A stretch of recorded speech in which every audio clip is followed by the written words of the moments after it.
Look, I'm gonna tell you something that still keeps me up at night, and I swear to God, every word of this is exactly how it went down.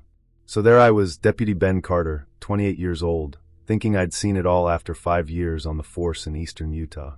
That night on Route 40, man, that changed everything. The dispatcher's voice crackled through my radio around 11 p.m., barely audible because reception out there is absolute garbage, telling me about these staged accidents that had been happening the past few months. Rear-end collisions, always the same setup. Big pickup trucks slamming into sedans. But here's the thing that made my skin crawl. No victims ever came forward, no insurance claims, nothing. Just abandoned vehicles and missing persons reports that went cold faster than coffee on a winter morning. I remember thinking, what kind of sick game is this? As I headed out into that pitch-black desert highway. The wind was howling something fierce that night, tumbleweeds bouncing across the asphalt like they were trying to warn me to turn back. But you don't just ignore a call like that, you know? That's not how we do things out here. When I rolled up on that Silverado, everything in my gut told me something was wrong. The truck was just sitting there on the shoulder, hazards off, engine cold, front end crumpled like it had kissed another vehicle real hard. But here's what got me, no skid marks, nothing. It's like the driver just decided to stop, crunch his own bumper, and vanish into thin air. I called it in, but all I got back was static and maybe half a word from dispatch before the line went dead. Typical Route 40 nonsense. I grabbed my mag light and started walking the perimeter, and that's when I noticed the door was unlocked, keys still in the ignition. The guy's wallet was right there on the dash, Lucas Finch, according to his license, and his iPhone was sitting in the cup holder, fully charged. Who leaves their phone behind these days? Nobody, that's who. I popped the driver's door and started searching, doing everything by the book, when my flashlight caught something weird wedged under the seat. It was this old-school ham radio transmitter, all beat up and dusty, but definitely operational. The thing was warm to the touch and broadcasting on this obscure frequency, just repeating code 7, code 7, code 7, over and over in this dead, robotic voice. Now, code 7 in police talk means out of service. Basically, you're taking a break, grabbing lunch, whatever. But hearing it loop like that from a hidden radio in an abandoned truck? That's not protocol, that's a message. My hand started shaking as I held that transmitter, because suddenly all those puzzle pieces started clicking together in the worst possible way. Someone was tracking police movements, isolating us in dead zones where we couldn't call for backup. This wasn't some random accident scene. This was bait, and I was the fish that just bit down hard on the hook. I dropped the radio like it burned me, and practically sprinted back to my patrol car, my boots crunching on the gravel louder than thunder in my ears. Every nerve in my body was screaming at me to get the hell out of there. I threw myself into the driver's seat, fumbled with my keys, and that's when I heard it. Tires on asphalt, moving slow and deliberate, like a predator that knows its prey can't escape. My eyes shot to the rearview mirror, and what I saw made my blood turn to ice water in my veins. 3 vehicles were approaching from behind with their headlights completely off, just dark shapes against the darker desert, visible only because of the moonlight. 2 black SUVs with no markings, no plates I could see, and a white panel van between them moving in perfect formation like they'd practiced this 100 times before. They weren't speeding, they weren't in pursuit, they were just calmly, methodically boxing me in. My hand went for my radio, but I already knew it was useless out here. I tried anyway, mashing the button and practically yelling into it. "Dispatch, this is Carter. I need immediate backup on Route 40, mile marker 167. I've got 3 unidentified vehicles approaching my position." Nothing but static answered me, that cold, empty hiss that meant I was completely alone. My service weapon was on my hip, but what good is a Glock against 3 vehicles full of God knows who with God knows what kind of firepower? I wasn't some action hero. I was just a deputy who suddenly understood that Lucas Finch probably went through this exact same thing before he disappeared. The SUVs were maybe 50 yards back now, and I could see they were modified, reinforced bumpers, tinted windows so dark they looked like solid black panels. Everything in my training said stand your ground, assess the threat, but everything in my gut was screaming run. I made my choice in about half a second, slamming my foot on the gas and watching my speedometer climb from 0 to 80 in what felt like a heartbeat. The engine roared, and my tires screamed against the pavement as I fishtailed slightly before straightening out, and I just kept pushing that accelerator harder and harder. In my mirror, I saw all 3 vehicles light up simultaneously, their high beams flooding the darkness behind me, and suddenly they weren't moving slow anymore, they were coming fast. Whoever these people were, they had serious hardware under those hoods, because they were gaining on me even though I was pushing 95 on a highway that probably maxed out safe at 70. My heart was jackhammering so hard I thought it might burst through my chest. I kept thinking about my wife, Sarah, about how I'd told her this was just a routine patrol, about how she was probably watching Netflix right now completely unaware that I might not make it home. The road ahead was empty, just an endless black ribbon cutting through nothing, and I realized with horrible clarity that they'd chosen this location specifically because there was nowhere to hide, nowhere to run except forward into more nothing. I drove like that for 23 minutes straight. I know because I kept my eyes glued to the dashboard clock, watching the numbers change, using it to anchor myself to reality and keep from completely losing it. Those vehicles stayed on me for the first 10 miles, matching my speed, sometimes getting close enough that I could see silhouettes of people inside. Then they just stopped. All three of them hit their brakes simultaneously and watched me go, like they decided I wasn't worth the effort, or maybe they'd accomplished whatever sick goal they had just by scaring the living hell out of me. When I finally hit the town limits of Green River and saw street lights and other cars, I pulled into the sheriff's station so fast I left rubber on the pavement. I filed my report that night, shaking so bad I could barely hold the pen, told them everything about the radio, the code, the vehicles, all of it. They sent a team back to mile marker 167 at dawn, but the Silverado was gone, the ham radio was gone, and there wasn't a single trace of evidence that any of it had happened except for my testimony and the dash cam footage that mysteriously got corrupted after the first 10 minutes. Lucas Finch was never found. 3 weeks later, I put in my resignation, and I haven't been back to Route 40 since. Sometimes late at night, I still hear that robotic voice in my head, Code 7, Code 7, and I wonder how many other deputies heard those same words right before they disappeared. You know that feeling when you realize someone's been watching you? Like really watching you? Not just a casual glance, but studying every little thing you do.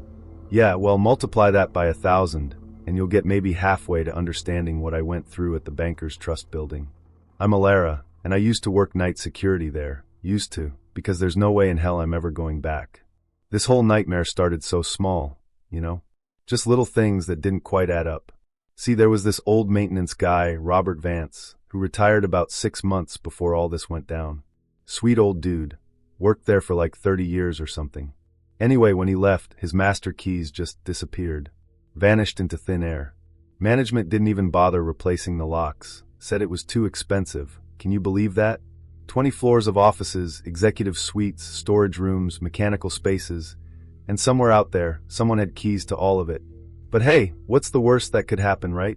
That's what they said. That's what I thought too, until I started noticing things that made my skin crawl in ways I can't even describe. So there I was doing my usual rounds on the 14th floor, checking offices like I'd done 100 times before, when something caught my eye. It was just this tiny black thing, barely visible, tucked under the edge of Mr. Patterson's desk. He's this big-shot financial advisor who works crazy hours. At first I thought it was just a piece of dirt or whatever, but something made me look closer. I got down on my hands and knees, pulled out my flashlight, and that's when I saw it, a lapel microphone. A real one, professional grade, the kind you'd see in movies. And get this, the little red light was on. It was actively recording. My hands started shaking, I'm not gonna lie. I picked it up, turned it over, and there was this tiny SD card slot in the back. Who the hell plants a live microphone in someone's office? And how long had it been there? I bagged it immediately, tagged it like evidence, because that's what it was, right? Evidence of something. I didn't know what yet, but my gut was screaming that this was bad. Really bad. I called my supervisor, left a message because of course he didn't answer at 2 in the morning, and decided I needed to do a full sweep of the building. Every floor, every office, every corner. If there was one microphone, there could be more. That's when I remembered the ventilation system, and honestly, I wish I hadn't. The Bankers Trust building is connected to Chicago's old underground tunnel system. You know, the freight tunnels they built back in the day. There's these massive ventilation shafts that run through the whole building, and some of them are big enough for a person to crawl through. I'd always thought it was creepy, but I never really thought about it too hard until that night. I headed down to the basement, to the environmental control room, where all the HVAC stuff is monitored. The door was unlocked, which was weird because it's supposed to be secured at all times. Inside, it smelled musty and wrong, like someone had been spending time down there. And then I saw them, scratches on the inside of one of the vent covers. Fresh scratches, like someone had been prying it open from the inside. There were scuff marks on the wall below it, shoe prints in the dust. Someone had been climbing in and out of the ventilation system. My heart was pounding so hard I could hear it in my ears. I pulled out my phone, turned on the flashlight, and peered into the vent shaft. That's when I saw the wires, thin black cables running along the inside of the duct, disappearing into the darkness above. This wasn't random. This was planned, methodical, organized. Someone had been setting up a whole network in there. I should have called the cops right then and there, but I didn't. I needed to know more. There was this utility closet at the end of the hallway, one of those spots where they keep old equipment, forgotten files, that kind of thing. Nobody ever went in there except maybe once a year during inspections. The door was slightly ajar, which immediately set off alarm bells because I always check that it's locked during my rounds. I pushed it open slowly, my other hand on my pepper spray, and flicked on the light. At first, everything looked normal, shelves full of junk, old monitors, boxes of printer paper. But then I saw it, sitting on the bottom shelf, partially hidden behind a stack of incident report binders, a photo album. Not like a family photo album, but one of those professional portfolios with the clear plastic sleeves. I pulled it out, and the second I opened it, my blood went cold. The first page had a Polaroid of David from accounting, asleep at his desk, head down on his keyboard. Under it, written in this neat, precise handwriting, was a note. David Chun, 43, fears losing his job, sees therapist Dr. Morrison on Tuesdays for anxiety, fought with wife about finances on October 3rd. How could anyone know that? I flipped to the next page. Sarah from HR, photographed through her office window. Detailed notes about her divorce, her medication, her private phone calls. Page after page, person after person, and then I got to the last photo in the album. It was me. A picture of me standing in that exact utility closet, holding that exact album, taken from an angle above and behind. Whoever took it had been right there, watching me discover their collection. The timestamp at the bottom of the Polaroid said it was taken approximately 30 seconds ago. 30 seconds ago. I spun around so fast I almost fell, scanning the room, the doorway, the ceiling. That's when I saw it, a tiny camera lens embedded in the smoke detector directly above me. And below the photo of me, in that same careful handwriting, Alara Jones, 32, works nights alone, divorced 2 years ago, scared of confined spaces, takes medication for insomnia. They'd been studying me just like everyone else. They knew things I'd never told anyone at work. They'd been in the vents, in the offices, in the walls, watching and listening and collecting information about all of us. And right now, in this moment, they were watching me realize it. I dropped the album, ran out of that closet, and I didn't stop running until I was outside in the parking lot, calling 911 with shaking hands. The cops found the camera network, the recordings, everything. But they never found who did it. Those stolen master keys? Never recovered. And sometimes late at night, I still wonder if they're watching someone else now. I'm about to tell you something that could get me killed, but at this point, I don't think staying quiet is going to keep me any safer. My name's Michael Vance. I'm a detective out of Boston, and I've been a cop for almost 15 years now. I thought I'd seen it all, you know? Gang violence, domestic situations gone bad, cold cases that keep you up at night. But nothing, and I mean nothing, prepared me for what happened when I started looking into David Riley's death. David was this investigative reporter, real persistent guy, the type who'd dig through garbage if it meant finding the truth. They found his car in the Charles River back in March, said he must have been texting or something, lost control, drove right off the embankment. Case closed, accidental death, move on. Except David's editor kept calling the station, saying it didn't make sense. David didn't text while driving, ever. He was paranoid about that stuff. And get this, he'd been working on this huge expose about corruption in the public housing department, kickbacks, bribery, the whole 9 yards. My lieutenant assigned me to take another look, just to shut the editor up, make it official that we did our due diligence. I figured I'd spend a week on it, write up a report confirming the accident ruling, and that'd be that. Man, was I wrong. 3 days into the investigation, I got an email that changed everything. And I'm not being dramatic when I say it made me question everyone I work with. It came through around 11 at night, right when I was about to call it quits and head home. The sender was just a string of random numbers and letters, Looked like one of those encrypted anonymous accounts you hear about. No subject line, no message in the body, just a single attachment labeled listen_carefully.mp3. Now, normally I wouldn't open something like that. Could be a virus, could be some nut job trying to mess with me. But something about the timing felt deliberate, like whoever sent it knew I'd be working late on the Riley case. So I downloaded it, plugged in my headphones, and hit play. The first voice I heard was David Riley's, clear as day. I'd listened to enough of his recorded interviews to recognize it immediately. He sounded scared, talking fast, like he was trying to get everything out before something bad happened. He was saying names, dates, dollar amounts, specific details about payments going from construction companies to officials in the housing department. But then he said something that made my stomach drop. Chief Stern is involved, he's been taking money for years, and he's got people inside the department who clean up problems for him. Chief George Stern. My boss's boss. The guy who runs the whole damn police department. Then the second voice came on, and that's when things got really weird really fast. The other person in the recording, the guy David was talking to, had this calm, almost clinical way of speaking. He called himself the archivist, said he collected stories about corruption, about people who thought they were untouchable. He told David that he wasn't safe, that Stern had already put a target on him. David asked how he could possibly know that, and the archivist just said, "Because I've been watching them watch you." He went into detail about how Stern had hired contractors, not criminals, but guys who work legitimate city jobs, maintenance workers, utility employees, people with access to everywhere and everyone. They could get into your house to check the gas meter, into your office to fix the heating, into your car because they're wearing a uniform and nobody questions it. David sounded skeptical at first, but then the archivist described specific instances. A van that had been parked outside David's apartment building for 3 days, a water department employee who'd knocked on his door asking to check for leaks. By the end of the recording, David was panicking, asking what he should do. The archivist's response chilled me to the bone. Document everything, hide copies in places they won't think to look, and don't trust anyone in law enforcement. The recording cut off there. Just silence. I sat there staring at my computer screen for I don't know how long, trying to process what I'd just heard, when another email came through from the same sender. This one had an image attachment. My hands were literally shaking as I opened it. I knew, somehow I just knew, that whatever I was about to see was going to confirm that this wasn't some random conspiracy theory.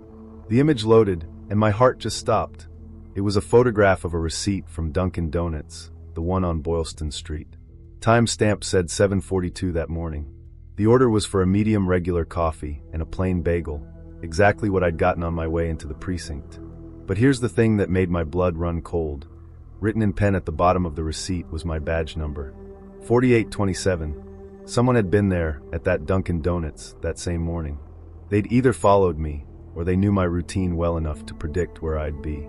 Below the photo was a message in plain text. Stern knows you're digging. He hired men who wear service uniforms to tie up loose ends.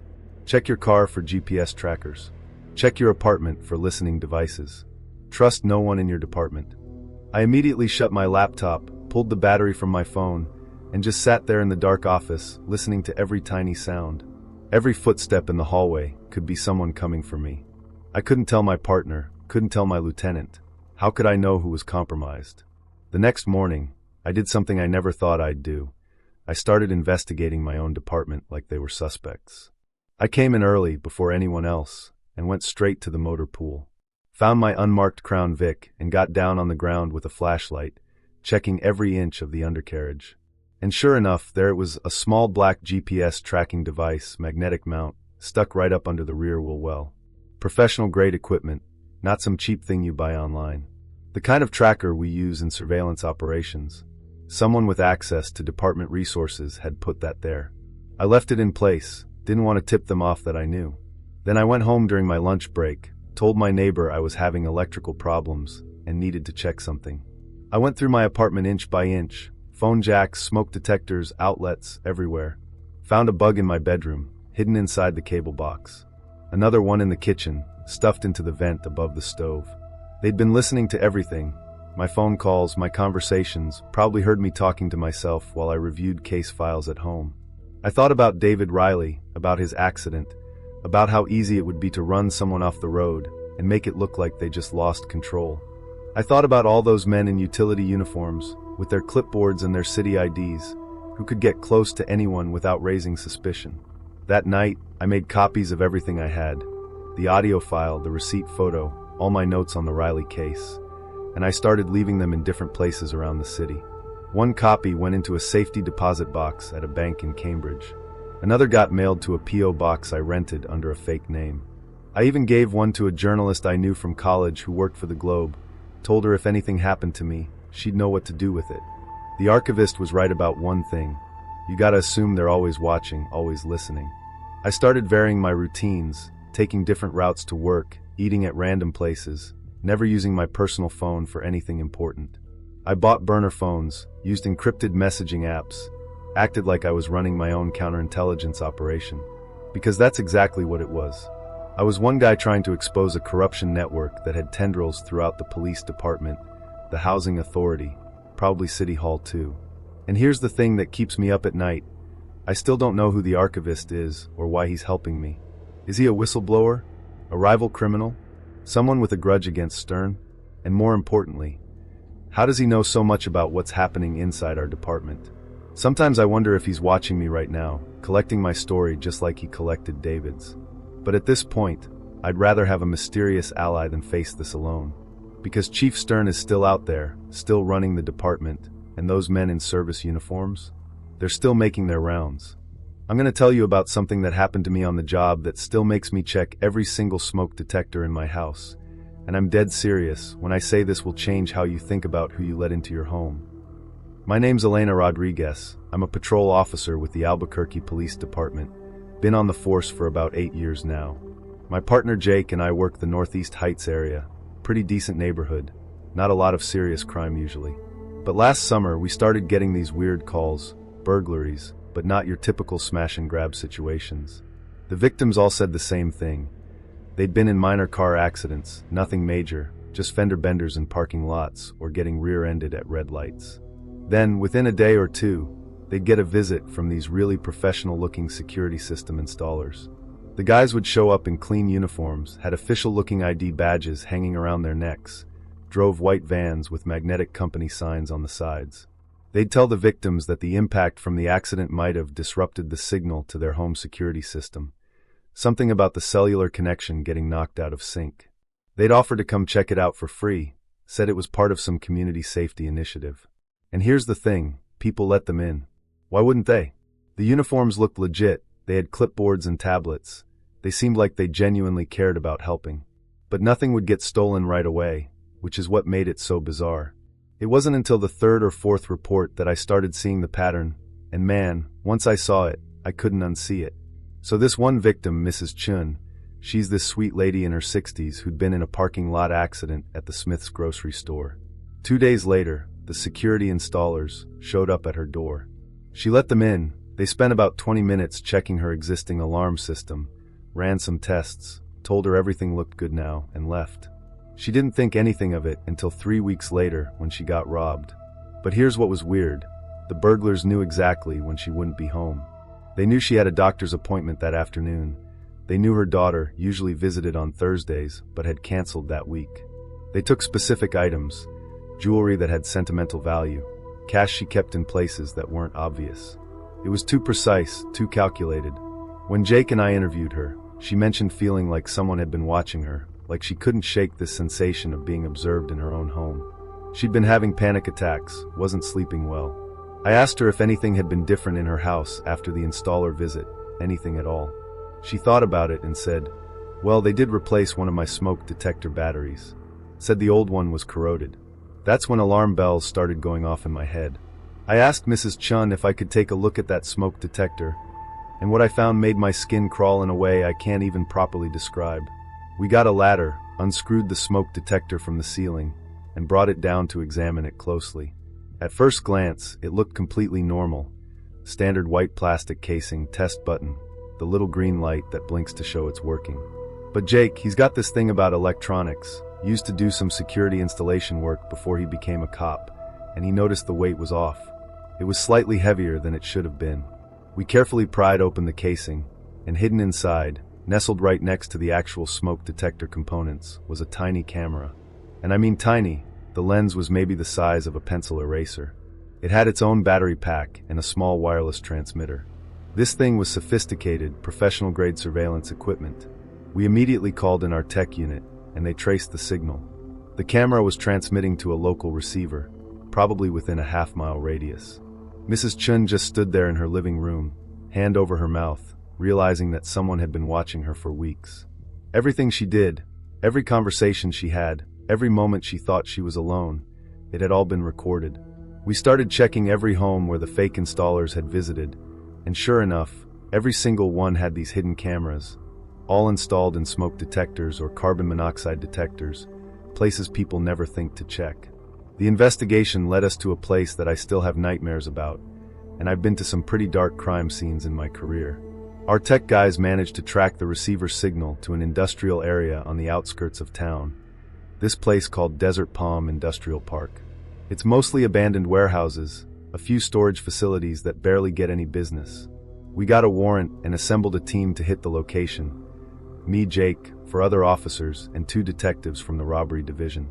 The building was this rundown warehouse with blacked-out windows and a single steel door that had 3 different deadbolts on it.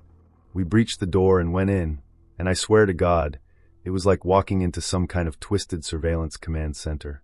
The main room had been converted into this monitoring station with screens everywhere, at least 20 of them mounted on the walls. 12 of the screens were showing live feeds from the cameras they'd installed. We could see inside people's living rooms, bedrooms, kitchens, everything. But what really got me was the spreadsheet displayed on a laptop in the center of the desk.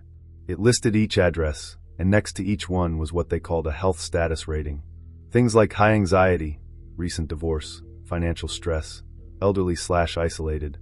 They were tracking the psychological vulnerability of their victims, waiting for the absolute worst possible time to strike. The more we dug into what we found in that warehouse, the more disturbed I became about how calculated and cruel this whole operation was. There were notebooks, physical notebooks, filled with handwritten observations about each victim's daily routine, emotional state, visitors, everything. One entry about a guy named David Martinez read, "Subject showing increased anxiety after accident. Checked home security system 4 times yesterday evening. Hasn't slept well in days based on bedroom light patterns. Wife away visiting family in Colorado. Peak vulnerability window, Thursday night when he takes his anxiety medication." These people weren't just thieves, they were psychological predators. They'd cause a minor accident, something that would shake the victim up but not hurt them seriously, just enough to make them feel unsafe and vulnerable. Then they'd show up as the solution, as helpful security experts who wanted to protect them. But really, they were installing eyes and ears inside the home, studying their targets, learning their fears and weaknesses, waiting for the moment when the emotional impact of being violated would be maximized.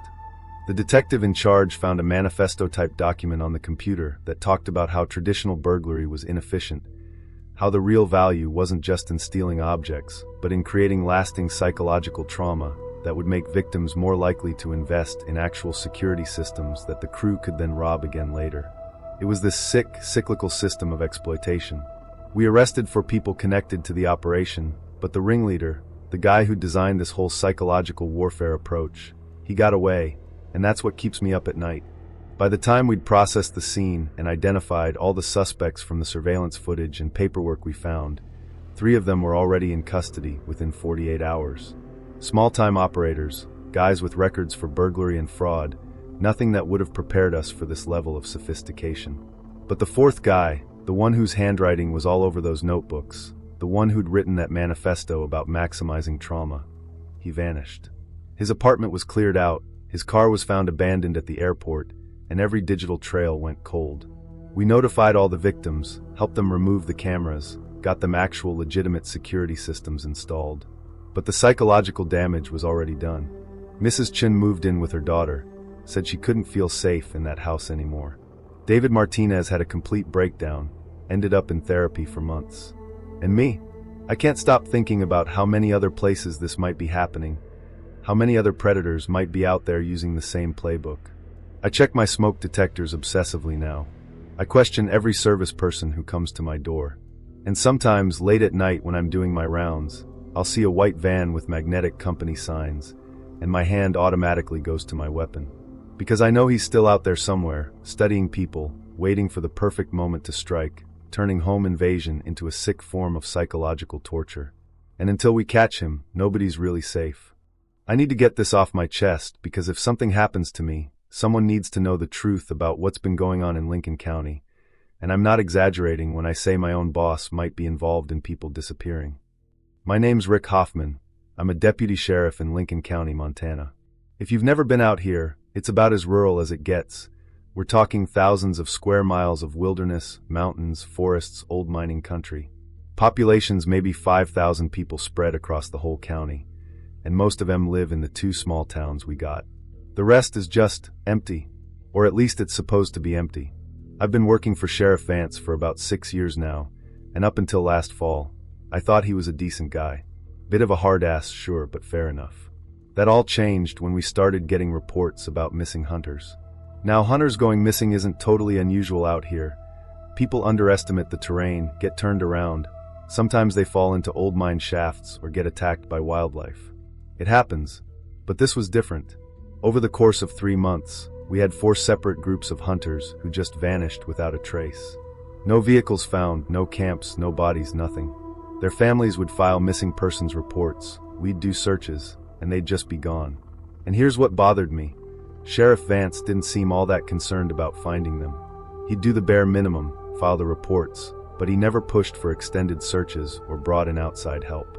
Something felt off about the whole situation, so I started paying attention to details that maybe I should have noticed earlier, but just wrote off as normal procedure. One thing that kept nagging at me was the patrol vehicle GPS situation. See, all our cruisers have GPS tracking built into the system. Dispatch can see where every unit is at any given time, helps with officer safety and response coordination. But I noticed that during certain shifts, especially late-night patrols, the GPS on Sheriff Vance's vehicle would just go dark, show up as offline or unavailable.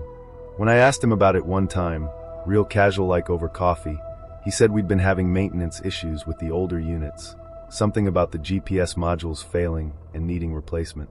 Said he'd put in a work order, but the county budget was tight, so it'd take a while to get fixed. Made sense at the time. We're always dealing with budget problems, equipment breaking down. But then I started noticing a pattern.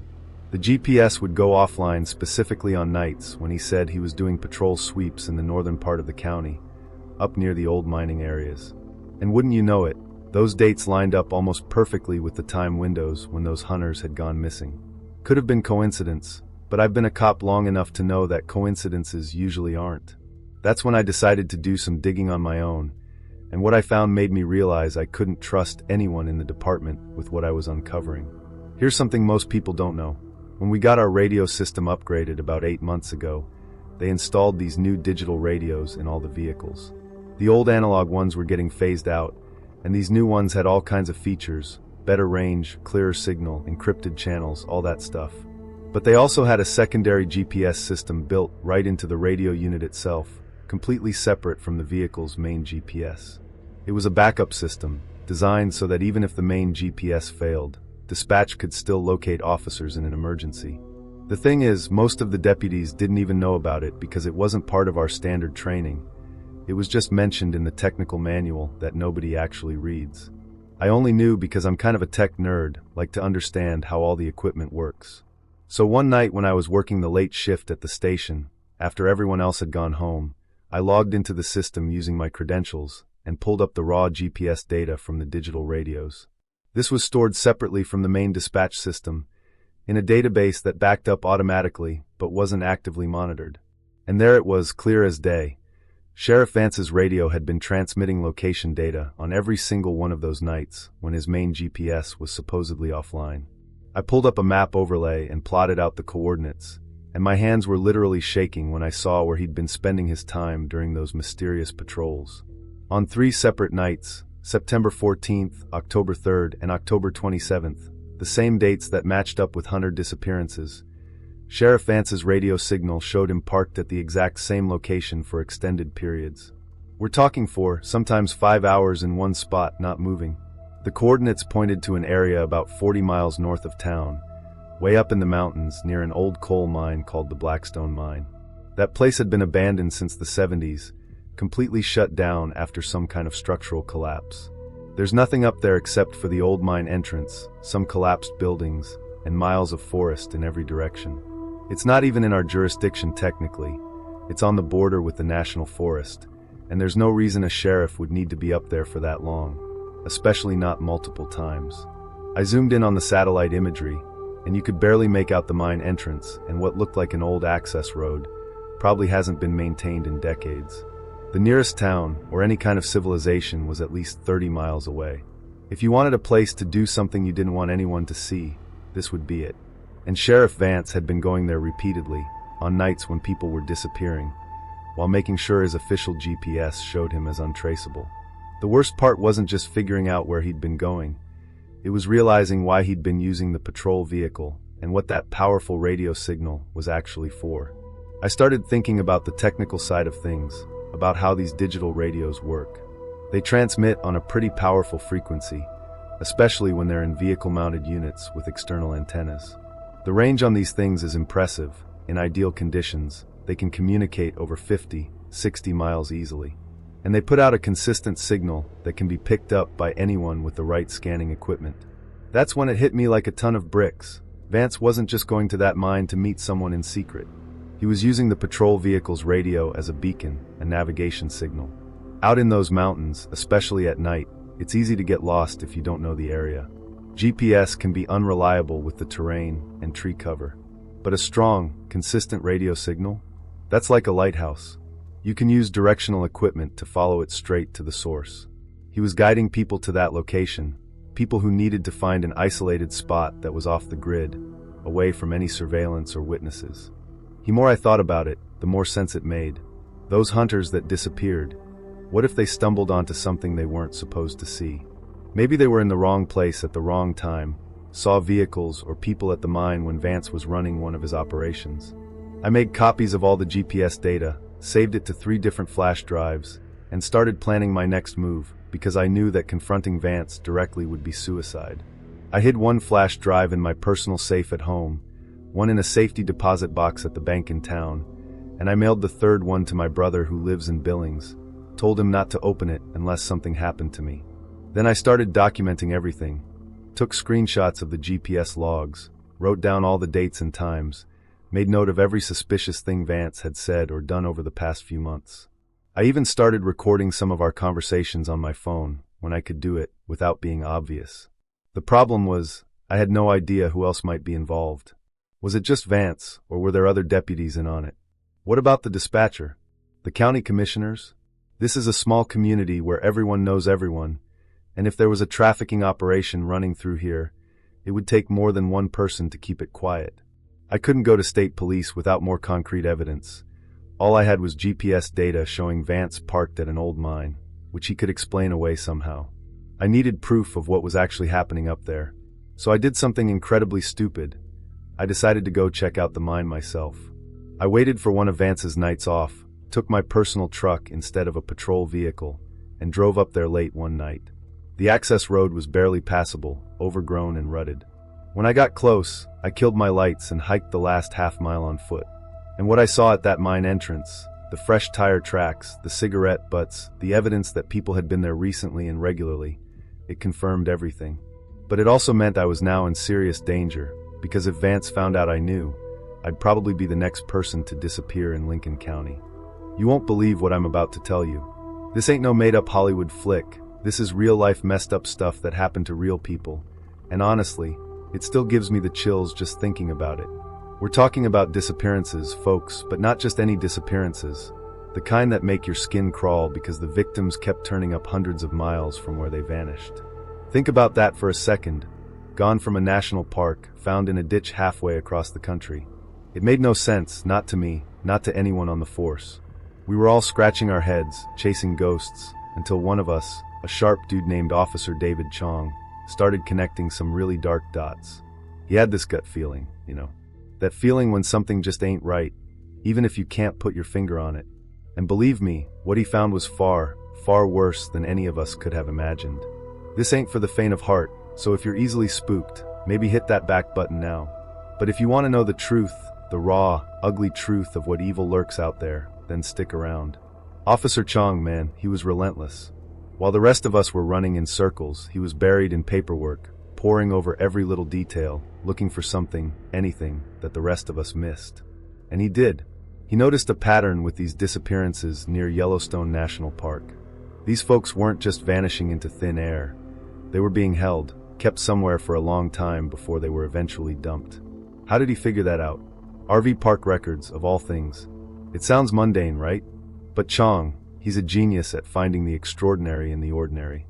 He saw that these victims somehow were linked to RV parks, even if it wasn't obvious at first glance. It was like a puzzle with missing pieces, and Chong was slowly, painstakingly, putting it all together. He had this theory, that someone was abducting them, keeping them stashed away, and then moving them. It was a hell of a leap, but based on the scattered evidence, it was the only thing that made any kind of twisted sense. So Chong dives even deeper, and that's when he zeroes in on a suspect, Arthur Cole. Just a name in a database, seemingly unremarkable. But Chong, he had that feeling again. He managed to get access to Cole's records, and bingo. Cole had rented a big ol' RV, the kind you take on cross-country trips, but not just anywhere. He rented it in an isolated spot down in Texas.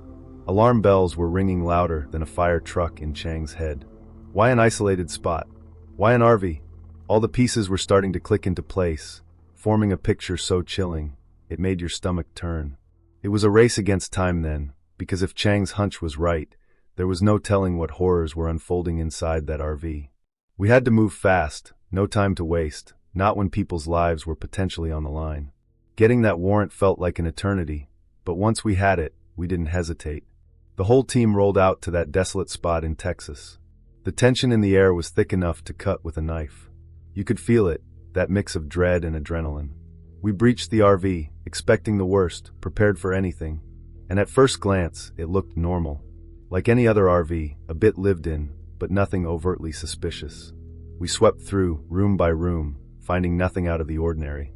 A few sighs of relief started to ripple through the team, a whisper of false alarm. But Chong, he wasn't convinced. He had that look in his eye, the one that said, "It's here somewhere." He kept looking meticulously, methodically, until he found it. And what he found, under the seemingly normal facade of that RV, was straight out of a horror movie. Cole wasn't just living in that RV, he had modified the damn chassis. He'd built a subterranean cargo hold, a secret compartment, soundproofed and temperature-controlled. Think about that for a second. A hidden dungeon, right underneath your feet, while you're driving down the highway. My blood ran cold just thinking about it. Inside that horrifying space, we found supplies, restraints, and then the truly sick part. A fake guest book. You heard me right. A guest book. With signatures from 15 of the missing people, all thanking Cole for his generosity. Can you believe the audacity, the sheer psychological terror of it all? He was forcing these poor souls to write these notes, to express gratitude to their captor, just to give the false impression that they had left alive and well, that they were just grateful for a good time. It was a twisted game, a cruel manipulation designed to throw us off the scent, to make us think these people simply moved on, happy and content. But they weren't. They were victims of a monster, trapped in a mobile prison, forced to play along with his sick fantasy. The silence in that RV after we discovered it was deafening, the weight of what we'd found pressing down on all of us. This wasn't just a kidnapping, it was a psychological torment on a level none of us had ever encountered.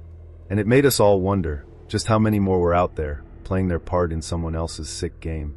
Hold up. Seriously, just hold up a sec. Before you even think about clicking away, let me tell you something that's gonna chill you to your bones, something that happened right here, in a sleepy little town you'd never expect. This isn't some made-up horror flick. This is real life, the kind of messed-up reality that makes you double-check your locks, maybe even sleep with the lights on. My name's Sarah O'Connell, and I'm a detective sergeant. What I'm about to share with you isn't just a case, it's a peek into the mind of someone so twisted, so utterly beyond normal, it'll make your stomach drop. We're talking about a kind of terror that doesn't involve blood and guts, but something far more insidious, something that worms its way into your head and messes with your sense of reality. You ready for that? Because once you hear this, there's no unhearing it. This isn't just a story, it's a warning, a glimpse into the shadows that lurk in places you think are safe. So buckle up, because what happened in Willow Creek, Oregon is going to stick with you. Now imagine this, you live in a town like Willow Creek. Quiet. Everyone knows everyone, or at least you think they do. The kind of place where the biggest crime is a teenager swiping a candy bar from the corner store. But then things start getting weird. Not ghost in the attic weird, but a slow, creeping kind of unsettling. People's houses are getting, well, entered. Not robbed, mind you. No TVs gone, no jewelry missing. Just things moved. Like Mrs. Peterson, sweet old Anne, who swore up and down that someone had come into her living room and rearranged her family photos. Not just shuffled them around, no. They were put in reverse chronological order. Who the hell does that? It's not about taking stuff. It's about making you feel like your space, your sanctuary, isn't yours anymore. It's about a violation that doesn't leave a broken window, but leaves you feeling exposed, vulnerable, like your deepest memories have been tampered with. It's the kind of stuff that makes the hair on your arms stand up because it's not rational, and that's what makes it so damn terrifying. We started digging, right? My team and I were out there, talking to folks, trying to make sense of these bizarre break-ins. The pattern was so subtle at first, almost imperceptible. But then we connected the dots, and it was a gut punch. This guy, our suspect Jerome Hayes, he wasn't just some random creep. He was a landscaper. He'd show up, perfectly normal, clipboard in hand, offering to trim your hedges, plant some flowers. And while he was out there, making your rose bushes look pretty, he was really scoping out your whole damn life. We're talking weeks of him pretending to work, all the while mapping out the inside of people's homes through their windows. He was watching families, observing their routines, their dynamics. He wasn't just looking at the layout, he was studying the people in them, getting inside their heads without ever stepping foot inside their houses, not yet anyway. It's like he was writing a twisted script for their lives, and he was the puppet master. This guy, Jerome Hayes, he wasn't after money or thrills in the usual sense. He was a sociopath, pure and simple, and what he craved was control. Not over objects, but over narratives. He wanted to control the story of his victims' lives, to manipulate their realities. He didn't want to steal your grandma's silverware. He wanted to steal your sense of security, your peace of mind, your very sanity. He wanted to make you question what was real, what you remembered, what you believed. It was psychological warfare, meticulously planned and executed. He didn't want to just enter your home. He wanted to enter your head, to live rent-free in your nightmares. The kind of monster who doesn't need fangs or claws to terrify you. He just needs a twisted mind and a knack for observation. And that, my friends, is far scarier than any slasher flick you've ever seen. The day we finally moved in on Hayes' apartment, hoping to catch him, the place was empty. Just silence. But then we found it. His desk. And on it, an album. Not a family album, no. This was his collection. Dozens of photos, not of his family, but of other families. Families he'd observed, families he'd entered. Each one a trophy in his sick game. You could feel the cold dread radiating from that album. It was a monument to his obsession, a testament to how deeply he'd infiltrated these innocent lives.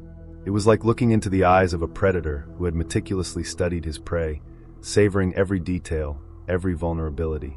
The air in that room just felt heavy, like the weight of all those stolen moments, all those violated lives. And then the last page. It was a photo of Mrs. Peterson, the sweet old lady whose pictures he'd rearranged. And underneath it, a note. Not typed, not printed. Handwritten, in his own sick scrawl. It said, "The play is ready. She needs the motivation to change the script." Let that sink in. The play is ready. He saw these people's lives as his own twisted production, and he was the director. She needs the motivation to change the script. What kind of motivation was he talking about? What was he planning next? This wasn't just a simple note. It was a promise, a threat, a terrifying glimpse into the next act of his horrifying play. It sent shivers down my spine, because it wasn't just about what he'd done, but what he intended to do. It painted a picture of a mind so far gone, so completely unhinged, that it saw people as mere characters in its own personal, terrifying drama. So yeah, that's the story, or at least part of it. The part that still gives me nightmares. The part that makes you look at your own photos, your own home, a little differently. Because the scariest monsters aren't always under your bed. Sometimes they're the quiet landscaper, the observant neighbor, the one you never suspect.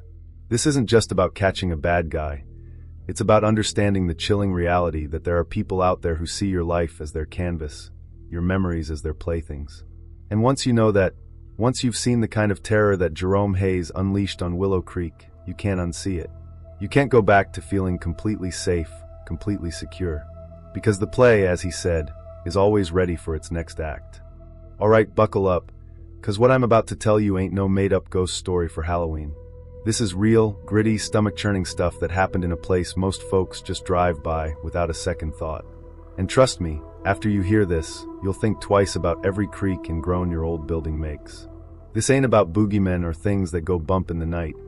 It's about something far more insidious, something that lives in the shadows, not cause it's supernatural, but cause it's purely, horrifyingly human. I'm talking about the kind of evil that whispers in your ear, not from some hellish dimension, but from right next door. The kind of evil that thrives on chaos, on fear, and on the slow, agonizing breakdown of trust between people who are supposed to be safe. So if you've got the guts, lean in, because the truth about what went down in the Eastgate Project is going to chill you to your very core. We're talking about secrets buried so deep, they almost became part of the very walls themselves. You gotta understand, this ain't some fancy high-rise. This is the Eastgate Project, deep in the Bronx, a place where life's already tough enough as it is. It's the kind of place where folks are just trying to make it, day in and day out, where every dollar counts and every struggle is magnified by the concrete jungle around you. Now I'm Marcus Dean, and I've seen a lot of messed up things in my time as an investigator for the city.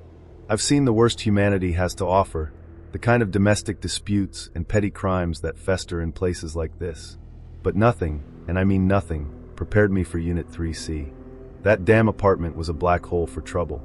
The NYPD call logs for that one unit alone. They were a nightmare, 30% higher than any other place in the entire building. Think about that. 30% more screams, more fights, more sirens than anywhere else. It wasn't just bad luck. Something was fundamentally wrong there, a dark energy that seemed to cling to the very air in that hallway.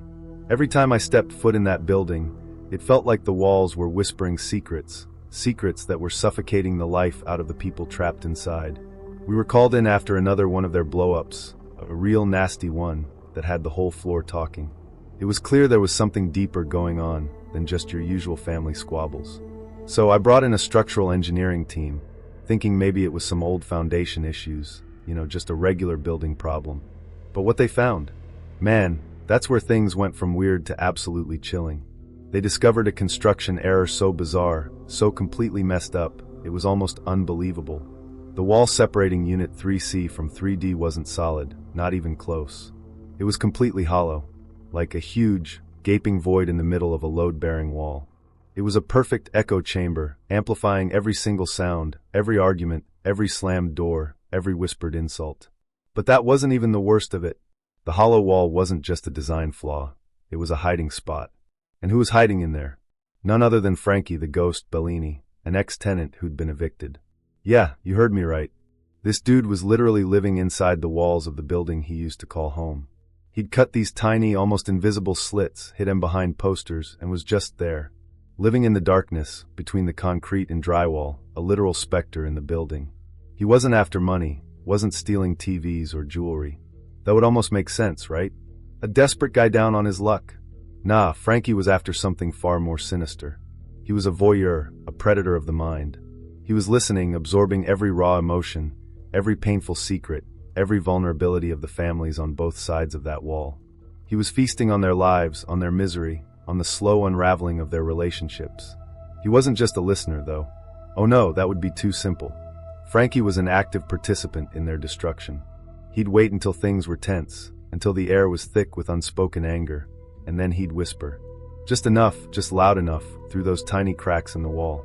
He'd throw out false accusations, twist a casual comment into an inflammatory statement, drop little seeds of doubt and paranoia right when they were most vulnerable. He wasn't just observing the violence, he was instigating it, magnifying it, turning up the volume on the already existing conflicts. He was a puppet master, pulling strings from the shadows, watching the chaos he created unfold before him. It was a twisted, sick game, played with real people's lives as the stakes. That wall wasn't just a partition between two apartments. It was his hunting ground, his playground. It was a stage where he directed a macabre play of human suffering, all from the comfort of his hidden, dark sanctuary. The people in 3C and 3D had no idea they were sharing their most intimate moments, their deepest fears, and their most brutal fights with this unseen monster. They thought they were alone, battling their own demons, when in reality, a literal ghost was there, fanning the flames, whispering poison into their ears. The thought of it still makes my skin crawl. Imagine your most private moments, your most vulnerable arguments, being overheard, and then used against you, not by a person you can see, but by someone you can't even fathom exists. It's a violation so profound, it strips you of your sense of safety in your own home. So yeah, next time you hear a strange noise in your apartment, or think your neighbors are acting a little too weird, don't just brush it off. Think about Frankie Bellini and his hollow wall. Think about the fact that sometimes the real monsters aren't in fairy tales, but right there, hidden in plain sight, living in the spaces we never even think to check. This isn't just a story about a bad guy. It's a chilling reminder that the line between neighbor and predator can sometimes be as thin as drywall. And sometimes those thin walls can hide the darkest secrets, the most twisted obsessions, and the most unimaginable horrors. Stay safe out there, people, because you never really know what's lurking just beyond the confines of your own four walls.